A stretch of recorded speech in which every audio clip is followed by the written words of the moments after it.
Salam sejahtera dan salam Malaysia Madani. Anda bersama saya Muhajir Nasami, Berita Pagi. Polis menahan seorang wanita warga emas kerana disyaki menyimbah asid terhadap sepasang suami isteri dan anak lelaki mereka di sebuah pangsapuri di Batu Cave, Gombak, Selasa lalu. Suspek berusia 60-an ditahan di Taman Perumahan M Residensi Rawang petang semalam. Pemangku Ketua Polis Daerah Superintendent Nur Arifin Muhammad Nasir berkata, punca kejadian masih dalam siasatan dan kes disiasat mengikut Seksyen 324 Kanun Keseksaan. Tambahnya, suspek akan dibawa ke Mahkamah Selayang hari ini untuk mendapatkan perintah reman. Dalam kejadian Selasa lalu, sepasang suami isteri dan anak lelakinya disimbah asid ketika masuki lift di sebuah pangsapuri di Batu Cave, Gombak. Seorang lelaki maut manakala dua lagi cedera selepas dua kenderaan bertembung di Jalan Maran Temeloh semalam. Kemalangan melibatkan sebuah kereta jenis Prodo Myvi dan Kia Sportage. Pegawai Perhubungan Awam Jabatan Bomba dan Penyelamat Malaysia JBPM Pahang Zulfadli Zakaria berkata pihaknya menerima panggilan kecemasan pada jam 1.38 petang. Susulan itu seramai 6 anggota dari Balai Bomba dan Penyelamat BBP Bukit Angin bersama sebuah jentera serta unit bantuan perkhidmatan kecemasan EMRS dikerahkan ke tempat kejadian.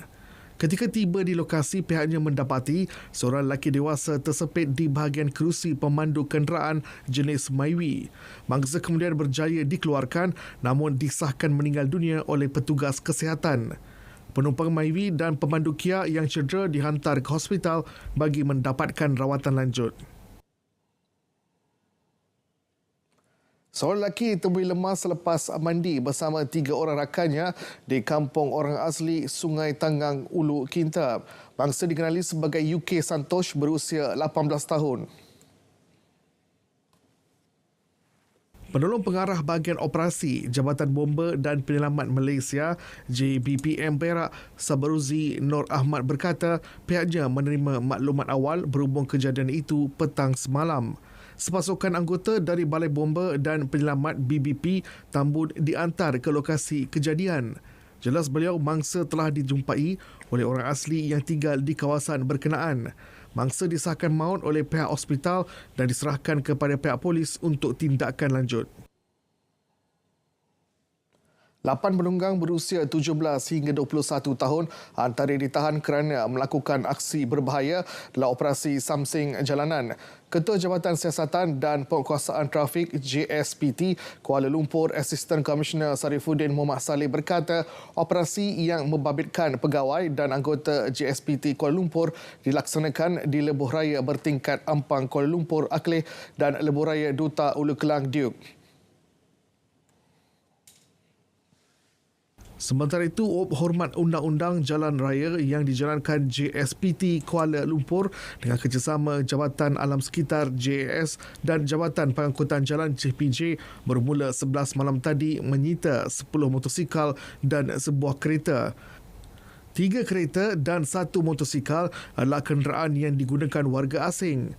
Polis turut mengeluarkan 153 saman atas pelbagai kesalahan manakala JS 5 notis dan JPJ 104 notis. Baik, kerajaan sedia membantu pengusaha udang yang terkesan harga jualan meredum berikutan peningkatan kemasukan udang import. Timbalan Menteri Pertanian dan Keterjaminan Makanan Chan Fun Hin berkata Jabatan Perikanan dan LKIM akan membantu pengusaha terlibat dari segi pemasaran udang ternakan mereka. Lambakan udang ni, saya rasa Jabatan Perikanan dan juga melalui LKIM, kita akan melihat kepada isu ni dan lepas tu saya rasa mereka akan respon kepada yang isu ni lah. Cuma dari segi prinsip dia, memang kita tak ada halangan untuk sebarang import. Ini perdagangan yang bebas lah. Cuma yang pentingnya sekali saya pun rasa untuk pengusaha untuk ternakan hutang tempatan ni juga harus melihat kepada macam mana cara mereka untuk memajukan daya saing mereka. Dan saya rasa dari segi pihak panduan teknikal TOF, Jabatan Perikanan akan tolong. 10 juta ringgit diperuntuk bagi pelaksanaan program Pemerkasaan Ekonomi Komuniti Bandar PEKB tahun ini. 835 individu di bawah IKASI disasar menyertai program pembasmian kemiskinan bandar PEKB. Selepas tamat latihan, peserta akan diberikan peralatan perniagaan secara percuma. 28 badan bukan kerajaan NGO yang dilantik akan memilih peserta berdasarkan proses pencarian dan banjian mengikut kriteria yang ditetapkan. Mereka pertama dia diberikan ruang untuk menjalani kursus kemahiran dan ini mengikut kesesuaian apa yang mereka mahukan dan juga mengikut latar belakang dan matching itu kena ada. Jadi sebab itu di peringkat Kuantan ini sebagai contoh, NGO itu telah melaksanakan proses bancian terlebih dahulu untuk memastikan para peserta yang ditawarkan ini sesuai dengan apa yang hendak kita tawarkan. Program Indi Warisan Kita menjadi platform untuk perkukuh perpaduan rakyat menerusi khazanah warisan negara. Ia bertepatan dengan hasrat kerajaan dalam membangun Malaysia Madani dengan penerapan elemen berkaitan. Inilah satu daripada program besar di bawah Kementerian Perpaduan Negara supaya kita dapat melestarikan warisan kita untuk generasi yang akan datang. Dan kita lihat di sini, kita pun melihat ada permainan-permainan yang mungkin kalau tidak ditayangkan, tidak dipamerkan pada masa ini mungkin akan hilang dalam masa yang depan. Itulah satu daripada acara yang kita adakan. Of course, banyak lagi dari segi bahasa yang kita adakan, dari segi cita rasa makanan, pakaian. Tadi kita melihat macam-macam pakaian telah ditunjukkan, dipamerkan untuk kita semua di sini. Inilah satu daripada warisan kita yang kita ingin melestarikan, kita ingin dikembangkan untuk masa-masa yang akan datang. Antara pengisian program, pameran rumah etnik seperti Ceti, Baba Nyonya, Mah Meri, Siam dan Portugis yang akan menampilkan kepelbagaian aktiviti budaya dan seni warisan. Masyarakat orang asli suku kaum Madrid di Kampung Kuala Lah, Gua Musang, Kelantan berdepan cabaran memasarkan produk kraftangan berasaskan buluh yang dihasilkan oleh mereka. Pengerusi Jawatankuasa Pembangunan dan Keselamatan Kampung Orang Asli JPK-KOA Kuala Lah, Ayub Daun mengakui kurang pendedahan teknologi dalam kalangan penduduk menyebabkan mereka sukar bertengahkan hasil seni itu. Antara kraftangan yang dihasilkan ialah tikar, penyapu, nyiru atau gadang dan bakul. Sebenarnya lah mudah benda ni kita buat, tapi nak promote kalau keluar tu memang payah sikit lah. Tak erti. Kalau boleh pun pihak media atau pihak apa-apa saja agensi, kalau boleh promote lah. Sebabnya nak meningkat ekonomi Kampung Kuala Lah ni biar lebih maju daripada kampung lain-lain. Sebenarnya amat rumit apa yang kita lihat tengok tadi. Buka pasang macam itulah dia selalunya. Kalau di rumah tu mungkin satu benda tu ada 2-3 hari bersiap. Itulah dia. Jadi saya harap macam peserta yang ada di sini pun berusahalah untuk meningkatkan kraftangan ni. Kita buat kikis, lepas tu kita rendam dengan pewarna dia, lepas tu kita jemur dalam 2 hari ke, lepas tu kita kikis tu kita buat siapkan dalam masa 2 minggu jugalah siap. Daripada proses awal hingga akhir. Daripada proses awal hingga akhir kita buat.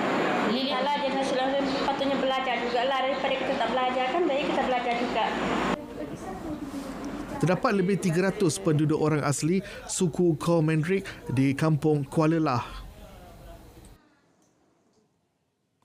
Jabatan Perikanan Malaysia memperuntuk RM600,000 bagi melabuh 18 unit tukun tiruan konservasi di perairan Tok Bali, Pasir Putih dan Kuala Besar, Kota Baru. Inisiatif itu bagi membina habitat hidupan marin serta memperkaya sumber perikanan di perairan Kelantan. Ketua Pengarah Perikanan, Dato' Adnan Hussein berkata, langkah itu dijangka memberi manfaat kepada 4,191 nelayan di negeri itu. Tambahnya, pihaknya akan sentiasa menjalankan kajian dan pemantauan selepas aktiviti melabuh tukun. Ia bagi mengenal pasti perubahan dan perkembangan yang berlaku di kawasan terlibat. Di perairan Tok Bali ini kita meletakkan tukun konservasi, di mana tukun ini berfungsi sebagai dua dalam satu lah pandan dia. Yang pertamanya untuk sebagai tempat pembiakan habitat ikan untuk meningkatkan stok populasi ikan, dan yang keduanya adalah untuk menghalang pukak tunda. Dan kita percaya program yang kita laksanakan ini insya-Allah akan dapat memberikan manfaat kepada lebih kurang 4,100 orang nelayan yang ada di seluruh negeri Kelantan. RM3.6 juta dibelanja bagi membina, melabuh dan memantau keberkesanan tukun tiruan di Kelantan sejak tahun 2007. Warga Felda melaikan rasa syukur atas kelangsungan usaha memelihara kebajikan peneroka. Pengumuman inisiatif dan insentif bagi meningkatkan kualiti hidup warga Felda oleh Perdana Menteri itu bukti keprihatinan Kerajaan Madani. Jadi alhamdulillah Yang Amat Berhormat telah umumkan bahawa 80% hutang yang ditanggung oleh peneroka telah pun dihapuskan.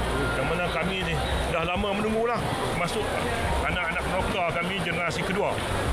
Yang mana ibu bapa kami daripada dulu sampai sekarang menanggung hutang tersebut, dan alhamdulillah Yang Amat Berhormat Perdana Menteri Datuk Seri Anwar Ibrahim, Perdana Menteri yang ke-10 yang dapat menyelesaikan masalah yang kami hadapi. Ini adalah satu rahmat, satu keuntungan, suatu keadaan dan satu ketika yang cukup meringankan mereka dan cukup memberikan kesan yang cukup baik kepada mereka dan rakyat. Jadi inilah antara inisiatif yang dibuat oleh Yang Amat Berhormat Perdana Menteri selaku Menteri Keuangan yang bertanggungjawab memastikan bahawa kesejahteraan masyarakat Felda diutamakan di dalam pentadbiran beliau. Rangkuman berita utama.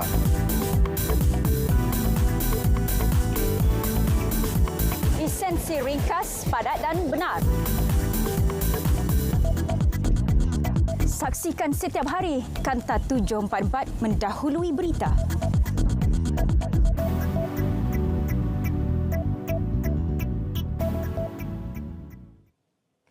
Baik, perusahaan mikro, kecil dan sederhana PMKS harus merebut peluang perniagaan dalam talian seiring perkembangan teknologi 5G. Timbalan Perdana Menteri Datuk Seri Dr. Ahmad Zahid Hamidi berkata peluang tersebut harus diambil bagi memperluas pasaran ekspor yang dilihat semakin meningkat. Begitu juga dari segi sokongan ekspor kepada para usahawan. Kita dapati bahawa ekspor PMKS telah meningkat pada tahun 2020 yang ketika itu bernilai 117.8 bilion pada tahun 2020. Ianya terus meningkat kepada 124.3 bilion dan ini merupakan satu perkembangan yang baik dan saya yakin ia akan terus berkembang. Beliau berkata demikian dalam ucapannya di Majlis Perasmian Minggu Usahawan Negara MUN dan Minggu Perusahaan Mikro, Kecil dan Sederhana PMKS peringkat kebangsaan 2023. Beliau turut berharap agar lebih ramai usahawan dibantu untuk bersaing ke peringkat antarabangsa yang sekaligus meningkatkan nilai ekspor negara dan mempersiapkan para usahawan untuk membuka potensi peringkat global.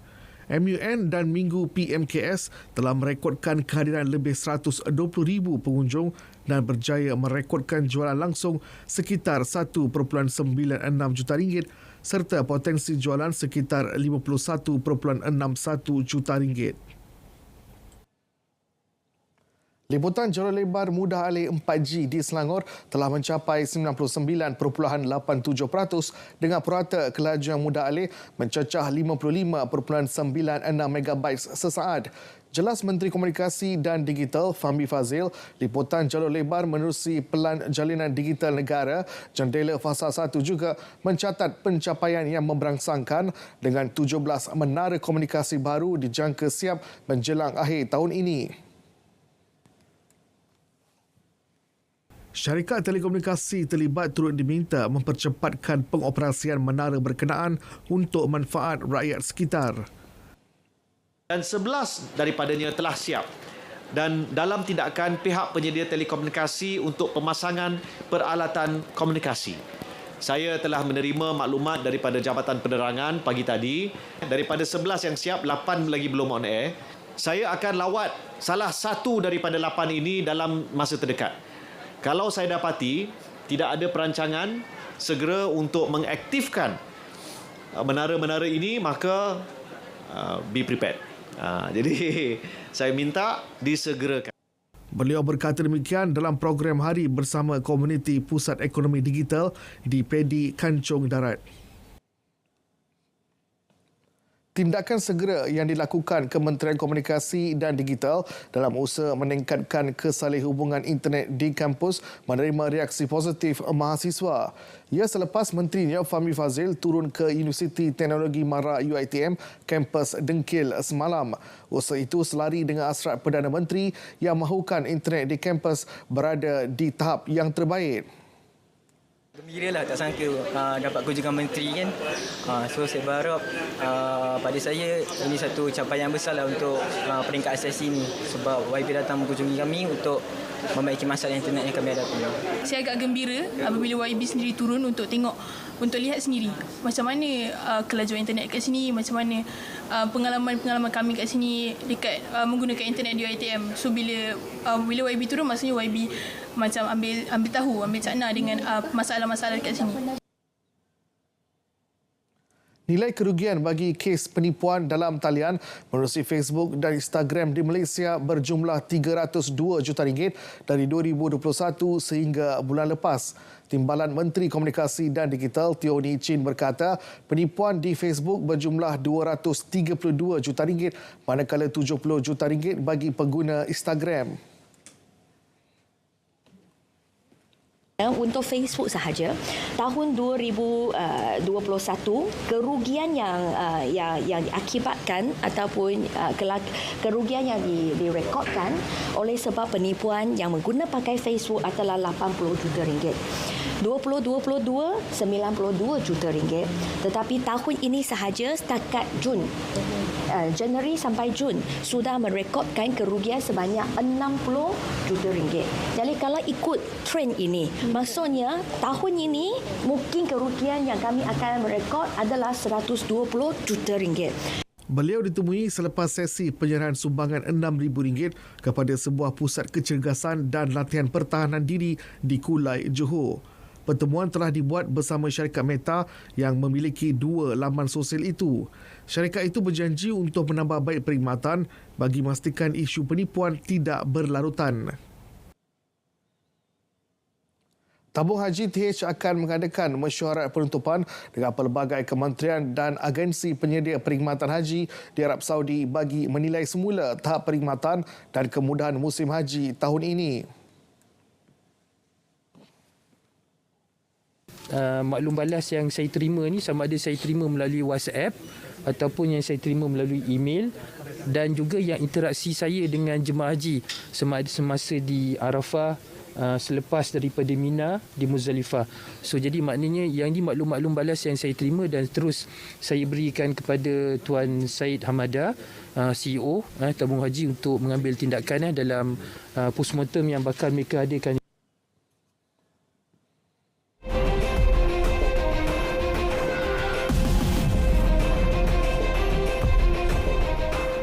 Baik, kita ke segmen luar negara. Sekurang-kurangnya 22 orang terbunuh dalam serangan udara di Omdurman, Sudan.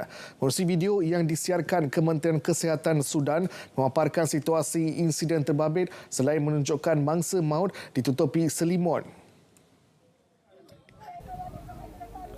Dalam kenyataan tentera di Facebook menyatakan pasukan khas telah berjaya membunuh 20 askar pemberontak selain memusnahkan senjata dimiliki mereka. Malah terdapat video yang disiarkan menunjukkan pasukan khas sedang meraihkan serangan itu, namun tarikh ia dirakam tidak dapat dikenal pasti. Pada masa sama, kaitan kedua-dua video saling terkait juga belum dapat dikenal pasti. Lebih 1,000 nyawa terkorban sejak pertempuran tercetus pada April lalu. Omdurman menjadi wilayah tumpuan sejak kebelakangan ini susulan bahagian barat bandar itu merupakan laluan utama bagi petugas sokongan pantas separa tentera untuk membawa bekalan dari Darfur iaitu pangkalan kuasanya. Pihak berkuasa China meningkatkan tahap amaran cuaca panas ekoran sebahagian utara negara itu mengalami gelombang haba. Ia sebagai langkah untuk mengelak orang ramai daripada terkena strok haba. Sebelum ini, Pusat Meteorologi Kebangsaan China mengeluarkan amaran jingga iaitu suhu tinggi berterusan sekitar 40 darjah Celsius. Amaran itu menggesa orang ramai supaya mengambil langkah melindungi diri daripada strok haba dan penyakit lain berkaitan. Ia juga memberi amaran suhu tinggi yang meluas akan berterusan di barat laut, utara dan selatan China untuk 3 hari berturut-turut. Selain itu, pihak berkuasa China turut menyediakan bekalan air di seluruh bandar bagi memastikan orang ramai kekal terhidrasi. Hujan monsun lebat menyebabkan bahagian utara India dilanda banjir semalam. Di wilayah daerah Basi, menyaksikan sekurang-kurangnya 80 orang diselamatkan pasukan tindak balas bencana kebangsaan selepas air Sungai Ganggar melimpah keluar. Jabatan Meteorologi India memaklumkan negara itu menerima 15% daripada jumlah keseluruhan hujan monsun dalam tempoh 12 jam. Angka itu mencecah rekod 20 tahun sebelum ini. Datuk Bandar Shelley Oberoi berkata pihaknya telah membuat persiapan sepenuhnya, namun usaha itu terjejas akibat banjir berikutan hujan lebat. Dalam pada itu, musim tengkujuh memberi limpahan ekonomi kepada India yang bernilai $3 trilion kerana sejumlah air diperlukan di ladang, simpanan takungan dan akuifer. Ia sekaligus memberi kelegaan selepas berdepan musim panas yang teruk. Pada tahun kebiasaan, hujan melanda negeri Kerala di pantai barat India bermula sekitar 1 Jun dan beralih ke utara dan seluruh negara pada 8 Julai.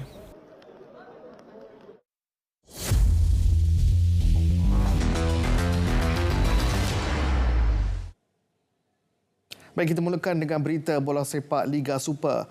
Sri Pahang FC melakar kemenangan ketiga berturut-turut selepas mengatasi Selangor 1-0 di Stadium Darul Makmur. Skuad Tok Gajah bermula garang melancarkan serangan bertali arus ke kubu Selangor bagi memburu jaringan awal. Namun usaha skuad kendalian Fandi Ahmad hanya membuahkan hasil pada babak kedua menerusi pemain import Kevin Ingrosso. Aksi cemerlang dipamerkan barisan pertahanan Pahang termasuk penjaga gol Muhammad Zarif Irfan Ashimuddin yang berjaya menghalang gawang daripada dibolusi hingga tamat perlawanan. Kemenangan 1-0 membolehkan skuad Pahang kendalian Fendi Ahmad terus berada di tangga ketiga dengan 34 mata.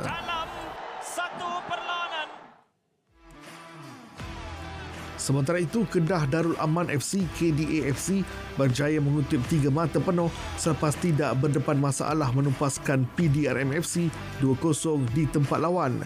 Kedua-dua gol Kedah diperoleh melalui sepakan penalti yang disudahkan pemain import baru Ifidayo Olosegun dan Litak. Kemenangan membolehkan skuad Sang Kenari kembali naik ke tangga keempat di Liga menolak Sabah FC jatuh ke tangga kelima.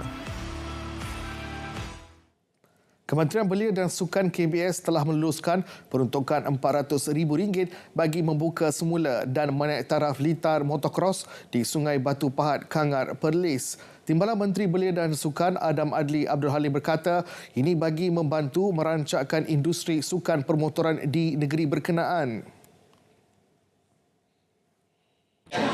KBS kita nak assist.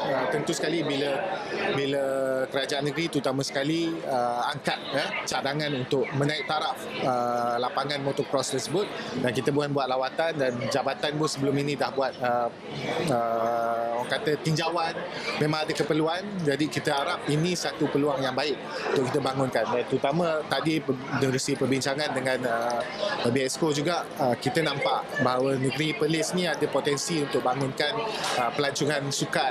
Tambah beliau, KBS turut meluluskan projek naik taraf infrastruktur stadium utama Kompleks Sukan Tuanku Said Putra membabitkan peruntukan RM8 juta. Kompleks berkenaan dijangka dapat digunakan oleh orang awam pada Ogos. Baik, ini pula kejohanan Tampin Bowling Remaja Asia ke-21 di Bangkok, Thailand. Acara bergu wanita menghadiahkan pingat emas pertama buat Malaysia pada kejohanan itu. Gandingan Nurul Anis Nabila Muhammad Nizam dan Hanis Anani Romzi cemerlang mengatasi pencabar terdekat dari Korea Selatan Choi Yurin Park Sun Woo. Mereka mengumpul keseluruhan 2,544 mata untuk menang dengan kelebihan 40 mata.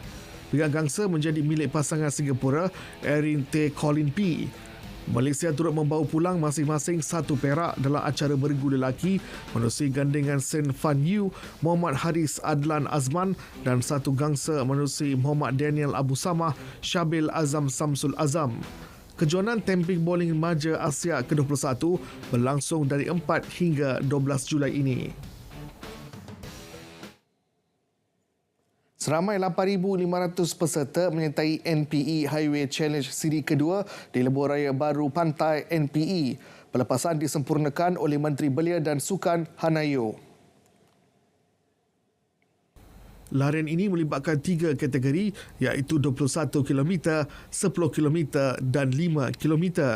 Ketua Pegawai Operasi Division Tol IJM, Wan Salwani Wan Yusof berpuas hati dengan penganjuran kali ini yang telah mencapai sasaran yang ditetapkan. Memang kita jangka around 9,000 hingga 10,000 lah pelari untuk MPE Run siri kedua ni, dan kita dah achieve target apa yang kita target. Campur dengan best raya about 15,000. So best raya itu about 6,000 lebih, campur this one 8,000 lebih, so about 15,000. Sementara itu, Ketua Pegawai Eksekutif dan Pengarah Urusan IJM, Lee Chun Fai, berkata terdapat penambahan peserta bagi kategori 21 km. Compared to last time, most people go for 10 km. So I would take that as an indicator people getting healthier and want to do more exercise in a longer distance. Larian MPE Challenge ini adalah salah satu larian IJM Alliance Duo Highway Challenge.